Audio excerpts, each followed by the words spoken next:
Good day, ma'am. As part of our Asian literature presentation, we, the members of Group 5, are going to analyze the various aspects of He Still Comes from Jaffna, Silent Noise, and Planting. Good day, ma'am. I'm Padmavati and I'm going to talk about the history behind He Still Comes from Jaffna. McIntyre deplores the Sri Lankan English educated middle class of both the communities. He exposes the close affinity between the upper middle classes of both ethnic groups and observes how, while earlier generations of leaders were all part of the elite, the newer generation of Tamil leadership came from grassroots. Analysis of He Still Comes from Jaffna. The play serves to be a caricature of those who hail from Jaffna and commit to the derivation of meanings of what constitutes class and ethnic identity within the matrix of intense political activity. The play promises the caricature of miserly North, epitomized by Durai, that attempts to influence a naive and generous South, represented by Durai's brother in law, Raja, who is remarried to the European Marian. This religious difference is seen where Raja is a Christian and Durai is a Hindu. The play propagates ideas of backward, parsimonious, hierarchical Jaffna Tamil, while contrasting this with the general open hearted modern Colombo Tamil who had renounced Jaffna. Further, the play seeks to erase the divide between the two communities, but instead proved to be an insensitive caricature that depicted the characters very stereotypically. This can be seen when Jaffna's Durai blamed anyone that gave a loan without interest and said, must be from Jaffna of any defaulter. However, at the end of the play, there was an attempt to show Durai and Raja as two sides of a coin, where both are shown as generous and family oriented, and in totality taught us to erase the differences and learn from our neighbors. Hi everyone, this is Sweet Nivita Priyadarshini. In this video presentation, we are going to see about author's biography of the work He Still Comes from Jaffna. Ernest McIntyre. Ernest Thalayasingam McIntyre, also known as McIntyre Ernest Thalayasingam, was born on 26 September 1934.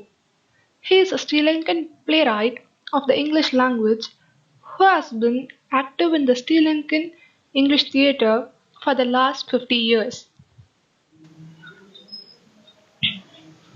Career. McIntyre attended Peradeniya University where he was a Dramsoc member. During the 1960s, McIntyre was hailed as the most prolific and successful of Sri Lankan playwrights in English. He was a member of the performing group Stage and Set, which presented established international plays as well as those written by him. McIntyre is known for his absurd style, although Rasanayagam's Last Riot is written by a realistic mode. His plays were usually performed at the Lionel Wendt Theatre in Colombo. During this time, there was a cross-pollination between English and Sinhala theatres, primarily due to McIntyre. McIntyre served in the Sri Lankan Air Force from 1961 to 1967, acted as the director of the drama school at Aquinas University College in 1968 and 1969. From 1969 to 1973, he worked as UNESCO project officer. In 2005, McIntyre revived EFC Ludwig's He Comes from Jaffna in a production in Sydney, Australia, updating the script to reflect changes in social values. His version of this play, together with the scripts of Rasanayagam's Last Riot and He Still Comes from Jaffna, was published in the anthology Jaffna and Colombo. In 2009, McIntyre wrote Antigone in Sri Lanka as Irangani, a tragedy of our times derived from the ancient play of Sophocles. It was performed in 2010 at the Bellaconnen Theatre in Canberra and the Riverside Theatre, Sydney. It was translated into Tamil in 2011. Some of his notable works are The Full Circle of Caucasian Chalk, The President of the Old Boys Club, He Still Comes from Jaffna, Let's Give Them Curry, an Australian Asian comedy in 3 acts, The Education of Miss Asia, Rasanayagam's Lost Riot, The Loneliness of the Short Distance Traveler. Thank you. I am going to give an plot summary on Silent Noise by Jackie Kabir.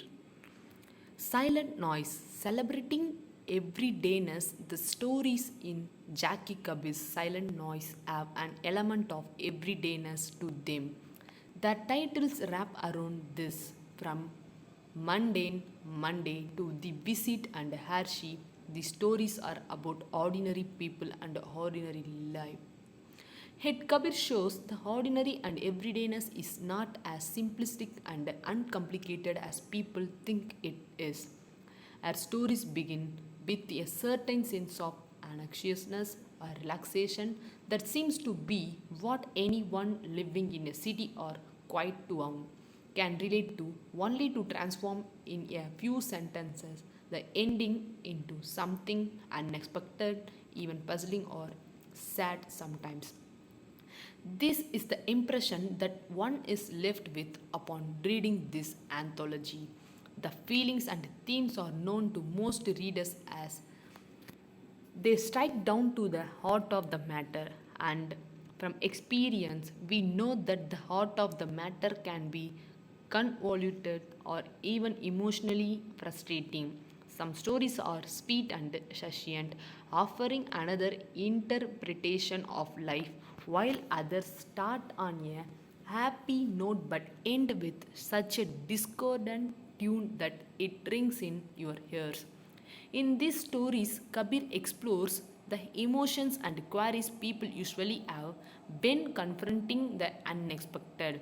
Some of these tales seem inspired by newspaper articles of some real incident that happened somewhere in Bangladesh. One such story is Undecided Desire, which brings out the perspective of a woman, a victim of sexual assault. In a culture where women are readily blamed for the trauma and abuse inflicted on them, the story captures how a young girl is full of excitement and expectations before meeting a prospective lover, only to have the dream shattered.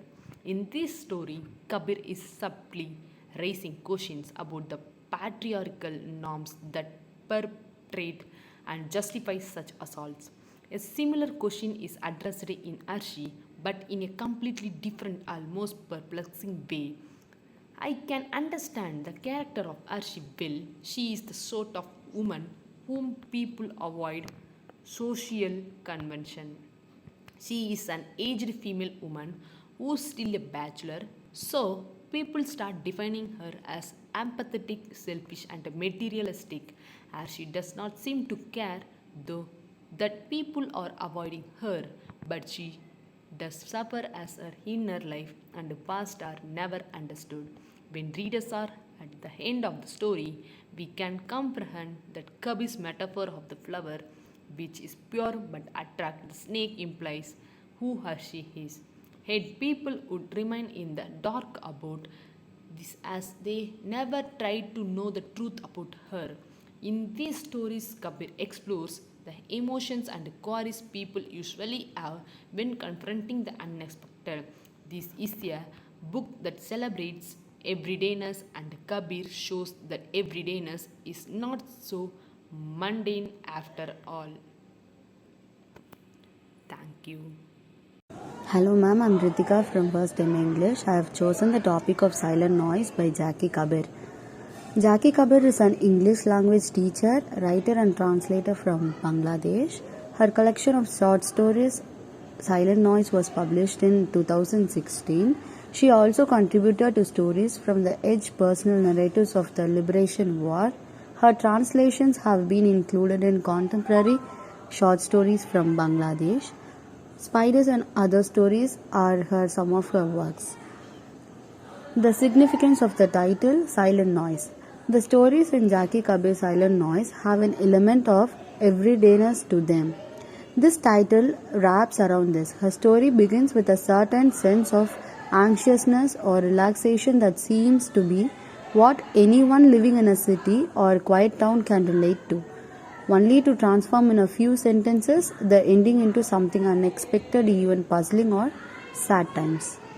Some of these tales seem inspired by newspaper articles of some real incident that happened somewhere in Bangladesh. In these stories, Kabir explores the emotion and queries people as usually have when confronting the unexpected.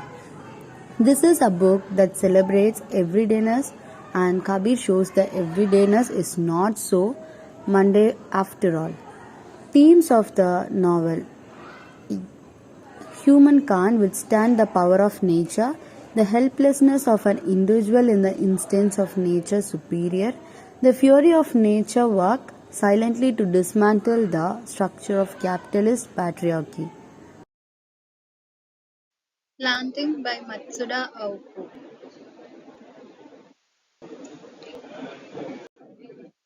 Planting. Planting 2012 is by the Japanese author Matsuda Aoko. It is taken from the collection Heaven's Wind containing 5 short stories. The story is about millennial disillusionment. The protagonist of the story is Margaret and her job is planting. She plants items sent by courier services Yamato Transport and Sagawa Express. She plants them in the box for 900 yen per hour. Her real name is Makiko. She disguises herself as Margaret, wearing wigs, glasses, and applying wrinkles with eyebrow pencil. She plants whatever is sent to her without questioning. Initially, she plants beautiful flowers like roses, violets, lilies, clover flowers, and margarettes. She starts receiving weird things like heart, dead rat, garbage, dead animal, clumps of hair, etc. She planned it happily and with care. She used to read town work on Mondays to find jobs which may interest her, but she found none other than planting, where she can walk alone without human interaction. Margaret's story starts feeling hatred and disappointment while planting. She starts planting fear and wants to bury instead of planting them. She starts losing all hope and wishes the things to wither. Towards the ending of the story, she realizes that the things that happen in this life is out of anybody's control. Oh.